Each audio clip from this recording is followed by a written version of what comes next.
Este proyecto se llama Habitando Ruinas, que en realidad nace en Poblenou, en Las Cosesas, que en una primera instancia el proyecto era una habitación de lujo dentro de una fábrica industrial que era de Las Cosesas, que estaban abandonadas. Y luego cuando me invitan a mover el proyecto al Borne, me parecía como súper pertinente eh, porque es un barrio que está sufriendo bastantes procesos de gentrificación y desplazamiento forzado de la población habitual debido a bueno, la escenografía que se crea y marca de las ciudades, ¿no? Que por un lado especula y por otro lado también privatiza el espacio público y, claro, refuncionalizan los usos de la ciudad, ¿no? En temas de vivienda, sobre todo, es muy interesante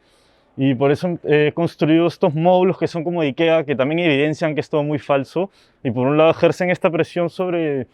el alza de los precios de vivienda en los barrios. El tejido, por ejemplo, o sea, el diseño está basado en un telar que se encontró aquí en el recinto arqueológico. Lo que pasa es que lo modifiqué y, por ejemplo, bueno, si te acercas, se ve por un lado gente, bueno, la gente que se está ahogando en las rutas mediterráneas, en el mar, con el Hotel Vela detrás. Hay una escena de un desahucio a un anciano en un edificio antiguo modernista. Y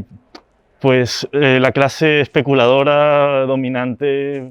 fumándose un pucho y pasándosela bien, ¿no? Entonces por ahí hay un poco el juego satírico también como de darle otra capa de lectura a toda esta ornamentación especulativa de la ciudad, porque son habitaciones como en una primera instancia que te llevan a algo completamente ornamental, lúdico, turístico, pero tiene una subcapa de lectura que es como realmente muy crítica con lo que está sucediendo actualmente en la ciudad.